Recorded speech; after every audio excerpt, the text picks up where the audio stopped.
प्रभातखबर.com, विश्वास वही, रफ्तार नहीं। नमस्कार, मैं हूं काविश अजीज और आप देख रहे हैं प्रभात खबर। 69,000 शिक्षक भर्ती अभ्यर्थी आरक्षण घोटाले को लेकर पिछले 6 महीने से ये लोग खुले आसमान के नीचे रातें गुजार रहे थे, दिन गुजार रहे थे, कई मौसम झेले। लेकिन इनके संघर्ष में एक और शख्स था जिसने इनके साथ कई रातें गुजारी, इनके दर्द को समझा, और वो थे भीम आर्मी चीफ रावण। वो इस वक्त हमारे साथ मौजूद हैं। आज चूंकि मुख्यमंत्री से मिलने के लिए ये अभ्यर्थी गए थे और मुख्यमंत्री ने त्वरित कार्रवाई के आदेश दिए हैं, तो रावण जी हमारे बीच में आए हैं और इन अभ्यर्थियों के साथ वो खुशी मना रहे हैं, तो उनसे बात करते हैं। सर, आज मुख्यमंत्री ने त्वरित कार्रवाई का आदेश दिया है, तो क्या लगता है चुनाव के मद्देनजर? जैसे इन्होंने मुझे बताया, मैं अपना प्राइवेट जेट लेके यहाँ तत्काल जो है ना पहुँच गया कि आज मैं खाली था और जेट भी आज खाली था, तो काम तो नहीं था। तो जैसे इन्होंने मुझे बताया कि आज मुख्यमंत्री जी ने आश्वासन दिया है, बात हुई है, उन्होंने कहा है कि वो न्याय संगत कार्रवाई करवाएंगे और जल्द ही जो है ना जियो जारी होगा। जैसे पता लगा, मैंने अपने कैप्टन से कहा कि वो प्राइवेट जेट निकाल ले और हम लोग चलेंगे लखनऊ में। तो ऐसे ही मैं अपनी बहनों से मिलने के लिए यहाँ चला आया। सर, आप गरीबों और मजलूमों की लड़ाई लड़ रहे हैं, आप जेट की बात करें। आपको लगता है उत्तर प्रदेश में जब आप ये बात कर रहे हैं तो ऐसा ना हो कि आपके ऊपर ईडी और सीबीआई का जो है अब तो बहन, इस पर तो हम इतना ही कहेंगे कि हमारे अकाउंट में 25,000 रुपये के लगभग अभी हैं। उसको चाहे सरकार ले ले, चाहे बेरोजगारों में बांट दे, चाहे उससे कोई नया जो है ना योजना बना के लोकार्पण कर दे, या कोई नया जो है ना नया जो प्रोजेक्ट तैयार कर ले, कोई हाईवे वाईवे का अगर उससे बन सकता हो तो मैं तो प्रदेश के लिए वो भी दे सकता हूँ। रही सीबीआई, ईडी, इनकम टैक्स, इन लोगों से तो मैं नहीं डरता हूँ, क्योंकि मैं चोर नहीं हूँ। मैंने कोई जालसाजी नहीं की है और मेरा कोई मकसद नहीं है भविष्य में भी पैसे कमाने का। एक ही काम मुझसे आता है कि हक के लिए लड़ना। और मैं इसलिए आंदोलन में था कि ये सच का आंदोलन था। धोखा हुआ था, छल हुआ था। अब इलेक्शन नज़दीक है, लेकिन इन्होंने अपने आंदोलन से, जैसे भी जहाँ रैली होती है, किसी भी दल की रैली हो, मेरी भी रैली थी, मैं जौनपुर रैली कर रहा था, तो मैंने देखा 69 शिक्षक भर्ती के बच्चे हमारी रैली में पोस्टर उठाए हुए थे। तो हमने कहा कि हम तो आप ही के साथ हैं। तो कहा नहीं, आपको याद दिलाना पड़ेगा। तो मैंने देखा कि इन्होंने, गृह मंत्री जी यहाँ आए, तो ये वहाँ पहुँचे। जब आदमी करो या मरो की स्थिति में आया था, ठान लेता, कहते ना मान लो तो हार और ठान लो तो जीत। जब इन्होंने ठान लिया कि ये लड़ेंगे, तो फिर सरकार को इनके आगे झुकना पड़ा।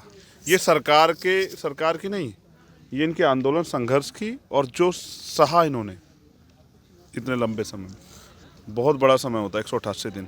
मैंने अब दिन गिने थे जब मैं 16 महीने जेल में रहा, लगभग 500 कुछ दिन थे। तो मेरी एक चीज़ समझ में आया था कि यहाँ वही टिकेगा जो लड़ेगा। तो ये लड़े और जीते। और किसने क्या किया, अगर इसकी जांच हो तो इसमें कई मंत्री और शिक्षा मंत्री तो इसमें जेल चले जाएंगे। ये भी जेल थी पहले, अब इको गार्डन बन गया, तो वो तो यहीं आ जाते। ये सरकार उनके साथ ऐसा नहीं करेगी, लेकिन मैं प्रयास करूँगा, हमें मौका मिलेगा, मैं इसकी जांच जरूर कराऊंगा। क्योंकि सर, शिक्षा मंत्री जो है सदन में कह रहे थे कि विपक्ष आरोप लगा रहा है कोई घोटाला नहीं हुआ है, पिछड़ा वर्ग आयोग की जो रिपोर्ट थी, कहा वो अभी तक पहुंची नहीं है। मैं ये मान लूँ कि एक आदमी तो कोई झूठा है। मुख्यमंत्री जी ने तो कहा है कि अभी तो मुख्यमंत्री जी सच बोल रहे हैं, तो फिर शिक्षा मंत्री झूठे हैं। तो बीजेपी का चरित्र रहा है, उनकी कथनी और करनी में फर्क है। वो झूठ आँख से आँख मिला के बोलते हैं, ये किसी और में करैक्टर नहीं। जैसे हमारे प्राइम मिनिस्टर जो है ना, वो पहले थिएटर काम करते थे, टेलीपोर्टर लगे रहते हैं, इधर देखते हैं इधर की बात कर देते हैं, इधर देखते हैं इधर की बात कर देते हैं। लोगों को लगता है बहुत बड़े धार्मिक व्यक्ति हैं, बहुत मंत्रों का ज्ञान है। इसी तरह से शिक्षा मंत्री बड़े बड़े भाषण दिए, लेकिन बताओ प्रदेश के नौजवानों ने हिला दिए। और देखो, दलित पिछड़े बहुत ताकतवर भी हैं, इनके पास वोट है। तो इनको नकार के, मैंने तो बहुत दिन पहले कहा था, इस बार तो इन्होंने खुद ही कह दिया कि आर पार का आंदोलन है, इस बार छोड़ेंगे नहीं। तो जिस दिन इन्होंने ठान लिया था, उस दिन सरकार हार गई थी। अब भाषण दिए, कुछ भी दिए, अब किस मुँह से इनसे बात किए होंगे आज, जब तो कहीं कोई घोटाला नहीं हुआ। सर, 6 महीने से आंदोलन चल रहा था, अब चुनाव नज़दीक है। हम लोग भी अक्सर ये सोचते थे कि कहीं ऐसा ना हो कि आचार संहिता लग जाए, तब तो एक बहाना मिल जाएगा कि जो है अब तो कुछ हो ही नहीं सकता है। तो आज जो है इन्होंने ये आदेश दिया है, क्या लगता है चुनाव के मद्देनजर ऐसा हुआ है? देखो, सरकार को पता था ना, ये नौजवान जो है ना, वो सरकार ही नहीं छोड़ेंगे जिस सरकार ने घोटाला किया है। तो इसलिए सरकार को लगा कि चुनाव से पहले ही कर दो, कि अब तक इनकी समझ में आ जाए कुछ, और ये नौकरी को ध्यान में रखते वोट वगैरह दे दे। आज चुनाव से प्रभावित निर्णय है, मैं मानता हूँ, लेकिन मैं ये भी मानता हूँ कि इनको इनका हक मिलना चाहिए था। तो मुझे खुशी है कि इनको हक मिला है, और मैं पहली बार जीवन में बाबा जी का धन्यवाद कर रहा हूँ, क्योंकि देर से ही सही और चुनाव के कारण ही सही, लेकिन उन्होंने कम से कम वंचित वर्ग के लोगों का हक तो दिया। अभी असली धन्यवाद तभी होगा जब वो दे देंगे, क्योंकि मैं तो अभी भरोसा नहीं कर रहा हूँ, कल फिर कुछ और नया नियम निकाल के इनका अधिकार रोक दे। तो मैंने जैसा कहा, मैं आज भी वहीं खड़ा हूँ अगर बाबा जी धोखा करेंगे तो फिर हम फिर लड़ेंगे। और इस बार भूख हड़ताल पे ये नहीं बैठेंगे, इस बार तो मैं भी साथ ही बैठूंगा। मैं तो आया भी था, देखो चादर भी लेके आया कि रात में वहाँ ठंड लगेगी तो कम से कम अपनी चादर साथ होनी चाहिए।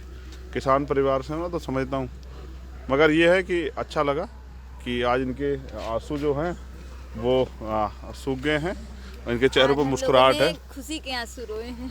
इनके चेहरों पर मुस्कुराहट है। और मैं लंबे समय से चाहता था कि मेरी बहनें यहाँ से हार के ना जाएं। एक आखिरी सवाल है, जैसे ये लोग आंदोलन कर रहे हैं वैसे ही UPSSC वाले हैं, दरोगा भर्ती वाले हैं, पेंशन बहाली को लेकर के इसी इको गार्डन में दोपहर में 8-10 प्लेटफॉर्म पर लोग बैठ करके वो कर रहे हैं, तो उनके लिए भी क्या आप खड़े होंगे आगे? उन सबसे बात कीजिएगा कल आप, और उनसे कहिएगा कि वो मुझे समर्थन करें और हम सरकार में सरकार का हिस्सेदार बन के उनकी सारी समस्याओं को एक दिन में मदद करा देंगे। उनको बैठना नहीं पड़ेगा, वो वोट के रूप में हमें मदद कर दें, उनकी सारी समस्या एक लाइन से ख़त्म कर देंगे। जिस दिन सरकार बने, पहली कैबिनेट मीटिंग में उनकी समस्या ख़त्म हो जाए, ये सब लोग घर रहे, इनको आंदोलन भी ना करना पड़े। नियत नहीं है सरकार करने की, इसलिए लोगों को लड़ना पड़ रहा है। अब समझिए, जिस प्रदेश में बहन बेटियाँ रात को 12 बजे खुले आसमान में आंदोलन कर रही है, वहाँ का मुख्यमंत्री चैन से सो जाए, ये कहाँ का न्याय है? कहने से नहीं होता कि मैं साधु हूँ, मैं योगी हूँ। योगी और साधु एक चरित्र होता है जो कथनी करनी से के फ़र्क से अपने आप महसूस हो जाता है। मुझे उम्मीद है कि जो लड़ रहा है वो जीतेगा, और जिसको मेरी ज़रूरत होगी मैं वहाँ ज़रूर पहुँचूँ। शुक्रिया सर हमसे बात करने के लिए। तो देखा आपने, हमारे साथ भीम आर्मी चीफ रावत थे और उन्होंने कहा कि मैं पहली बार मुख्यमंत्री को थैंक यू बोल रहा हूँ। उसके साथ ही वो बहुत खुश हैं कि इन अभ्यर्थियों को न्याय मिल गया है। ऐसी तमाम खबरें हम आपको दिखाते रहेंगे, बने रहिए प्रभात खबर पे। प्रभातखबर.com, विश्वास वही, रफ्तार नहीं।